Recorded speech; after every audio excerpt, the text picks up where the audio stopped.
So welcome, Dr. Aminta Arrington, to OMSC's Roundtable. This is a new media series that we are starting here at OMSC, interviewing, talking with fellow PhD students, scholars of world Christianity, in learning more about their work and also about our field as well.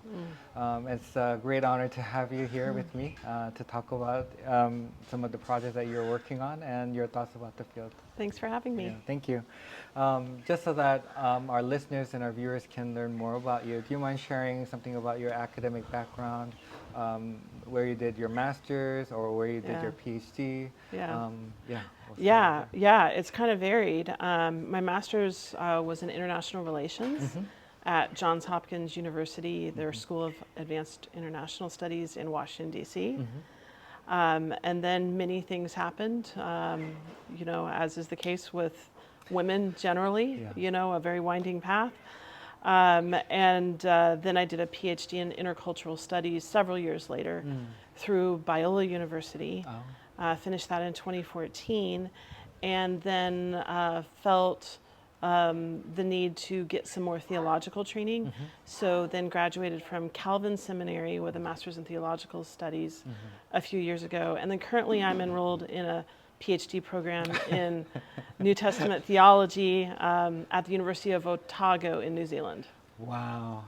Some might say that your passion is learning. Is your passion? Yeah, I've enjoyed every bit of it. None of it's a complaint. Yeah. Wow. Fascinating. Then, which institution are you currently at, teaching-wise, if I may ask? Yeah. So I currently teach at John Brown University, which is a small Christian college in Siloam Springs, Arkansas.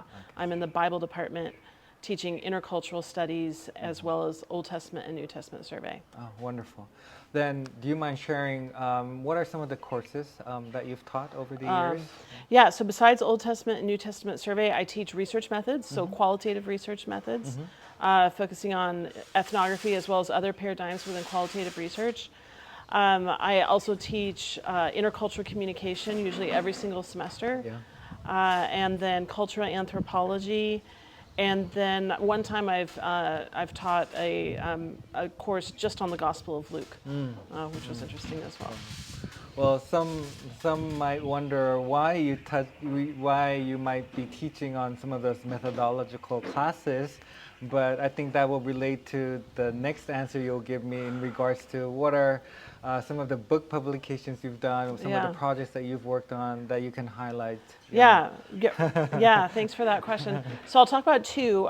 The first is my academic monograph, Songs of the Lisu Hills, Practicing Christianity in Southwest China. That was published through the World Christianity Series at Penn State Press. And so that one is based on my dissertation, which was an ethnographic study of the Lisu, who are a minority group in China, one of China's 55 minority groups. They were evangelized by the China Inland Mission about 100 years ago and converted to Christianity pretty much as a whole ethnic group. And they did that about 100 years ago. And I was interested in how they practice Christianity today. And so that's a perfect question for ethnographic research. Exactly. So I lived with the Lisu for about 5 months over a 2-year period. I was completely embedded with them, never had my own house, always lived in homes together with them, and learned a lot. And basically, to summarize it, that Lisu Christianity is very practice-oriented as opposed to belief-oriented. You're a Christian based on what you do more than a specific creed. I mean, the creeds are there as well, but the focus is really on the doing and the action. And so what those things are, well, there's a couple things you don't do. You don't drink and you don't smoke. That's pretty critical. It's key to the identity of Christians. But then the things that you do are praying together with others, attending church 5 times a week. There's Lisu Christian pop line dancing, festivals 3 times a year, Christmas, Thanksgiving, and Easter, which are each about 4 days long, Christian festivals. But the most salient Christian practice for the Lisu is singing hymns, translated Western hymns, a cappella in 4-part harmony. And since they attend church 5 times a week, there's many times that they have chances to sing. Yeah. And really the hymn book in missionary times was translated alongside the Bible and is well loved and probably referred to more than the Bible itself. It's more accessible for Lisu Christians today. So that's my recent monograph, but then that was published in 2020. More recently than that, together with Afe Argame from Princeton Seminary, we co-edited a book, a Festschrift, in honor of Joel Carpenter from the Nagel Institute. And so I'm very proud of that work as well. Yeah. We got authors from every single continent. Oh, wow. All of whom had an association with Joel Carpenter, which is not surprising because Joel has worked to amplify voices around the world, scholarly voices into these conversations. The title of that book is Interconnectivity, Subversion, and Healing in World Christianity. And all 3 of those words, I think, are fascinating when you think about the future of world Christianity. So the interconnectivity piece really implies equality and partnership and that we all need each other. The subversion piece is that there's a certain amount, especially in North American and European Christianity and in theological interpretation, that needs to be subverted. And the global South is well poised to do so, and that's an important correction that needs to be made. But we don't want to leave things in a negative place, and so healing as well.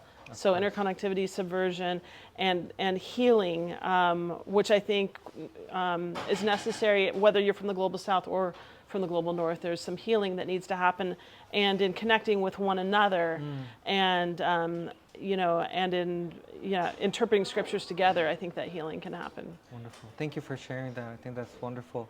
Then do you mind also briefly talking about some of the projects that are still ongoing, some of the projects that you would like to be involved with in the near future? So I participated in a Duke Divinity School funded by a foundation, but offered through Duke Divinity School, Xi Lian, the professor of Chinese Christianity there, and the focus was on Christianity in China's borderlands. And so wrote a chapter about the Lisu for that, and that should be forthcoming in a book that Xi Lian and others are editing. So I'm excited about that. I'm working on my New Testament dissertation, so that's also keeping me pretty busy. Wonderful. Thank you for sharing. Now kind of transitioning into your, not only what you've been working on, but what you envision as kind of the future of world Christianity. There's been a lot of talk that, there's different turns that we've endured within our field, the ethnographic turn. Right.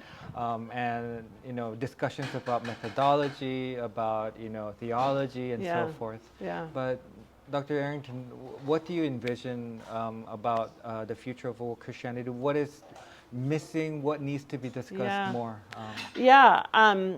I came along right at the beginning of the methodological turn, which was wonderful. It made me feel at home here as a non-historian, as an ethnographer. It made me really feel at home in this discipline.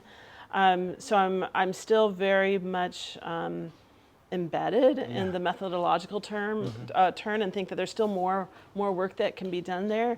There's more ethnographies to be written, and still excited about the way that ethnography lifts up the local voices.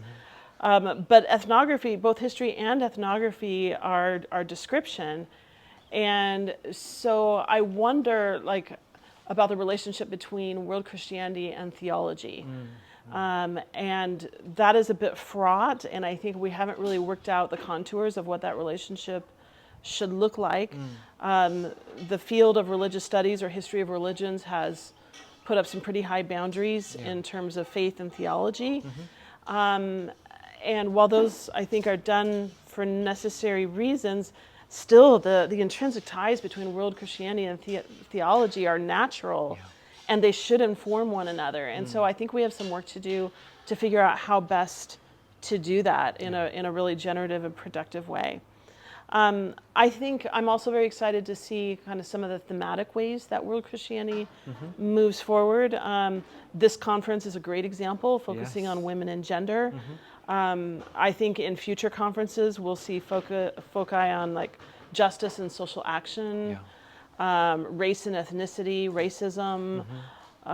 There's many areas that I think would benefit the discipline, and the discipline would also benefit those areas. Yeah. We need to hear more voices. Of course. Yeah. Well, thank you so much for sharing your thoughts on the future of our field. It sounds very promising too, and I look forward to, as with you and others, contributing to World Christianity discourse. In a way, kind of the final question I have today for you is, for students and researchers that might be interested in world Christianity, kind of still hesitant in approaching this field, maybe hesitant to apply, or might be in the process of applying for master's or even doctorate degree level institutions. What are some of the advices that you can give for them in terms of regarding our field or doing research in world Christianity? A couple things come to my mind. Do field work. I think fieldwork-based studies are very important, and they lift up local voices in important ways. I think so. Along with that, the methodology really needs to be thought through. Of course. What's the method? Are archives going to be brought in? That needs to be thought through. But then related to that, I think as a researcher, you have to think through your positionality. And especially in a field like world Christianity, that's something I think about a lot in terms of my social location. And I think all of us have to do so. And how can we contribute and make sure we're not extractive or, in some way manipulative? What's our best contribution given the different social locations that we have? So those are just a few things. Thank you for sharing that. My final question I have for you, which this is again an impromptu question. Can you help please fill out the rest of this sentence for me? World Christianity is blah, blah, blah, blah, blah. I wanted this to be on the spot.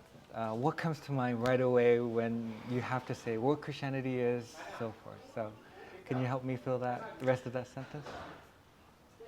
World Christianity as a discipline is an acknowledgement that Christianity is a religion worldwide and that we all have something to learn from one another and also to contribute to the conversation.